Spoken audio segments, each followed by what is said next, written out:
Mapalad ang bumabasa ng salita ng pula. Mapalad ang nakikinig at tumutupad. Mapalad ang nahahapis at sila ay aaliwin. Mapalad ang nagugutom at sila ay bubusugin.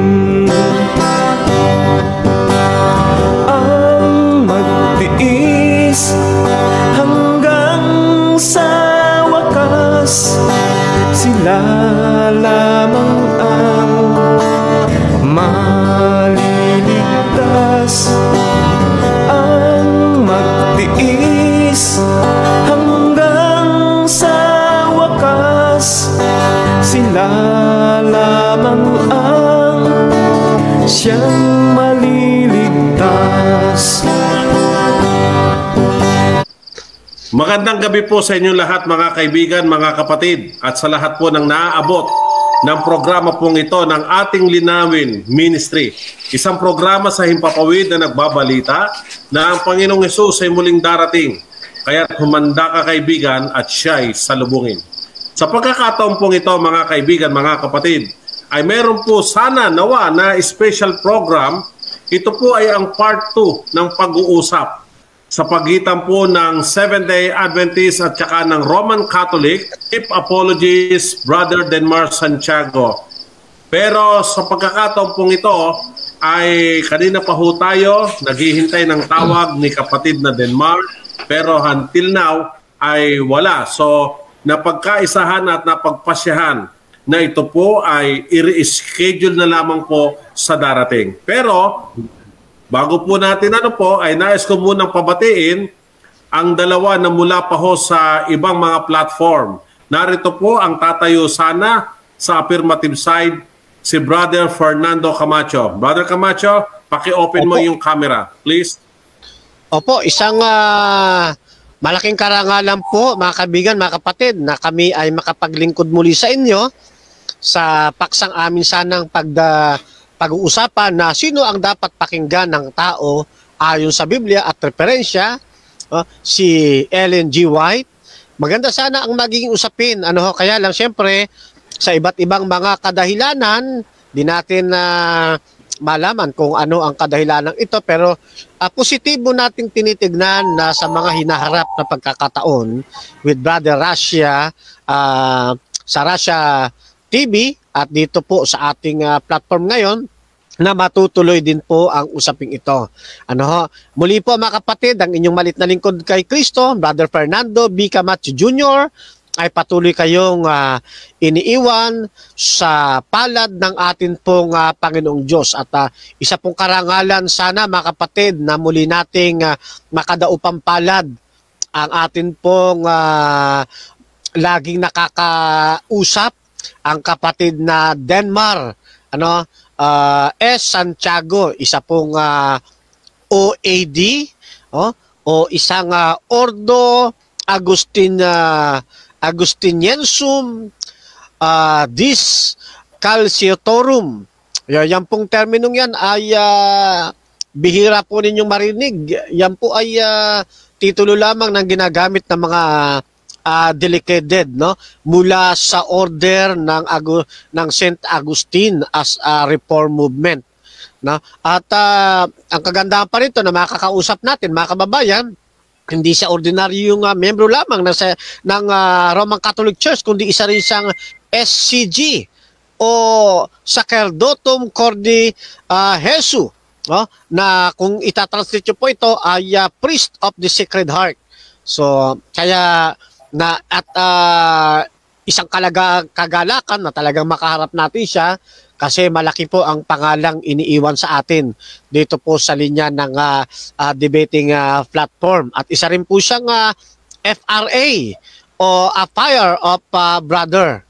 Ang tinutukoy ko po walang iba kundi si Denmar Santiago, isa pong Bishop Delegated, National Head Organizer of Catholic Faith, Lay Apostolic Movement of the Philippines in solidarity with the Church Magisterium Devotes of Blessed Carlo Acostes. Nababasa nyo naman po dyan sa screen.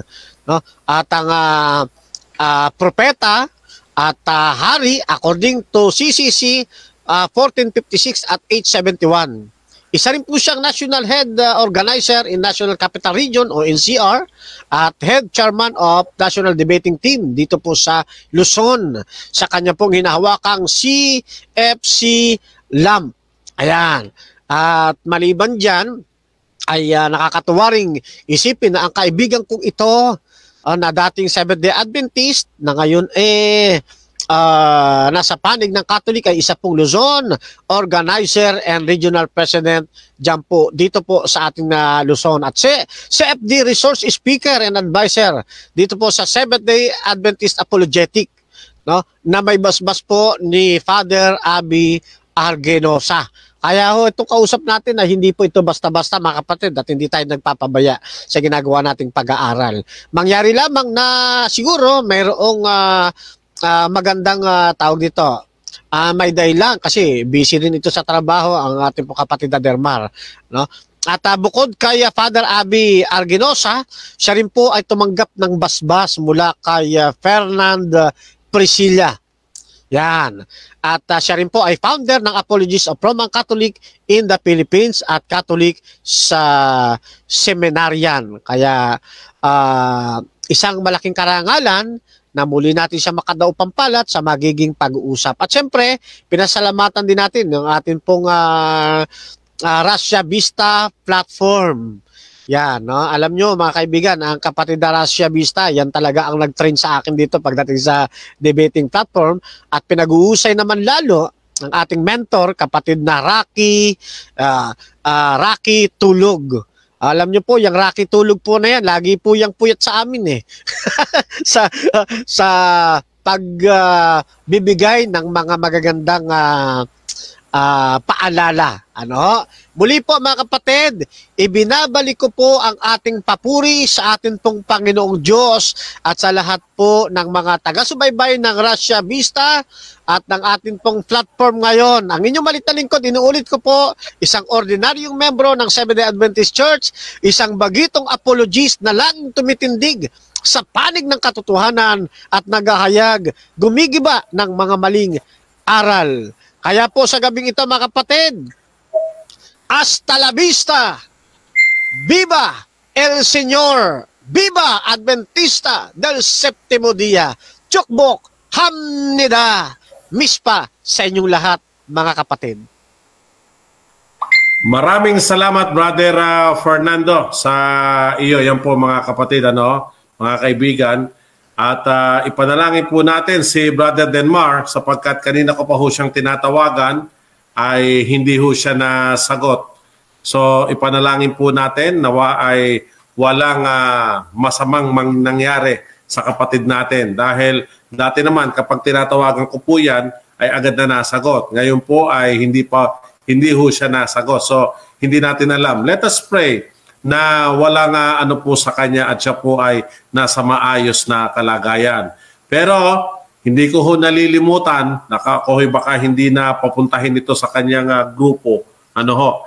Kapakikilala ko ang tumatayo sana nawa na moderator, the best moderator pagdating po sa platform na katulad nito, na siya po ang founder ng Russia TV at siya ay marami nang natutuwa sa kanya sapagkat napakamalumanay ng taong ito. Mula po sa grupo ng Templar, Catholic Faith Defender, wala pong iba na tinatawag ng iba si Master Pogi, walang iba, Brother Russia Vista ng Russia TV. Brother Manager Russia, ko yan, manager ko yan.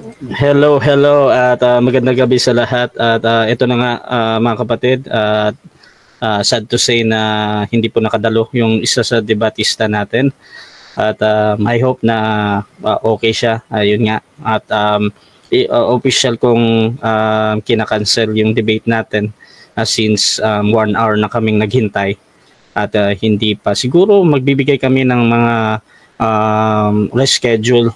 Alam ko maganda matuloy ito, ang daming nag-aabang nito mga kapatid at alam mo naman tong dalawang to talagang marami ding mga followers. So I hope next is tuloy-tuloy tayo mga kapatid.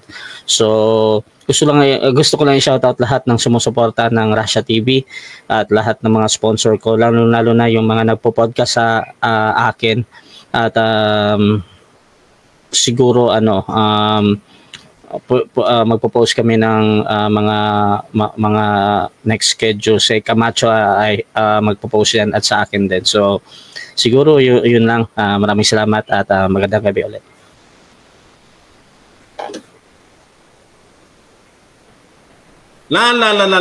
Maganon no? Okay. So, bago ho tayo magwakas sa program pong ito, mga kaibigan, mga kapatid, ay nais ko munang pasalamatan, Brother Russia, no? Ang ating mga sponsor o yung mga sumusuporta sa atin nationwide. Unang-una ay nais kong pasalamatan ang ating linawin. Ito hong ating kinalalagyan ay ating linawin na platform po ito, na ito po ay IM Ministry Broadcast Network. Salamat po kapatid. At ganun din, gusto ko rin pasalamatan ang walang kasawa-sawa at well-known na pagdating sa ganito, number 1 in the Philippines, ang Russia TV. Brother Russia, salamat sa iyo ha. Salamat. Ganun din, nais kong pasalamatan ng ayon sa kasulatan nila Brother Camacho. Salamat po, no? Sa inyo pong support. Sa Bisaya, sa nais ko rin pasalamatan ang platform ni Brother Dan Maasin, Adventum Apologetic and Bible Study Ministry. Ganon din ang 3A Media ng Mindanao sa pangunguna po ni Pastor Chris Bacalares at yung Lady Queen po nila, si Mif. Salamat sa inyo pong suporta, mga kapatid. Hindi ko rin nalilimutang pasalamatan ang pag-aralan natin nila Brother Johnson Amican. Salamat din, Brother Johnson. Sila po ngayon ay out of town. Nasa Japan. Nasa sila? Japan. Japan po sila. Doon po, inimbita po sila doon sa ministry. Sana all, di ba? Sana all, di ba? So, yun po.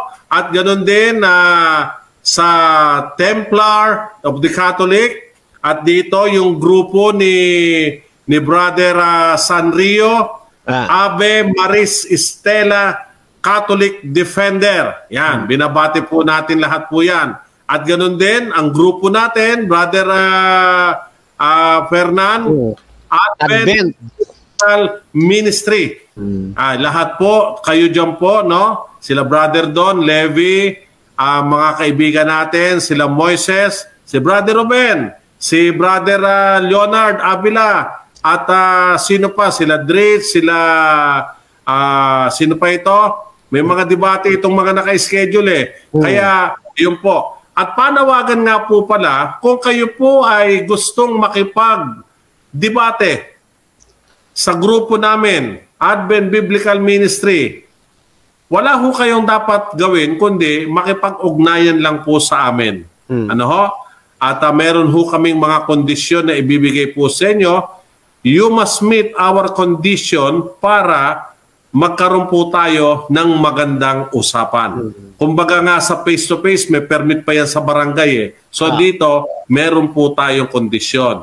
At dito po, 3 lang po ang aming moderator. Number 1 is Russia, number 2 si Denmark, at number 3 si Richard Thompson. Yan po. Ang platform, pag-aralan natin, Russia TV, ating liwanagin, Adventum. Yan po yung mga platform po natin, mga kapatid. Okay? So sa pagkakataon pong ito, mga kapatid, ako po ay nananalangin na maganda ang ating tulog mamaya at tayo'y mahimbing na pagkakatulog sa ngalan ng Ama, ng Anak, at ng Espiritu Santo. Amen. Magandang gabi po sa inyong lahat. God bless us all. Okay? Mapalad ang bumabasa ng salita ng pula. Mapalad ang nakikinig at tumutupad. Mapalad ang nahahapis at sila ay aaliwin. Mapalad ang nagugutom at sila ay bubusugin. Ang magtiis hanggang sa wakas, sila lamang ang maliligtas. Ang magtiis hanggang sa wakas, sila lamang ang siyang maliligtas. Lalaganap ang kasamaan at sila'y magkakanuluhan. Lilitaw ang mga bulaan dito sa sanlibutan. Makipot ang pintuan patungo sa kaligtasan. Malapad ang pintuan tungo sa kapahamakan. Ang magtiis hanggang sa wakas, sila lamang ang maliligtas.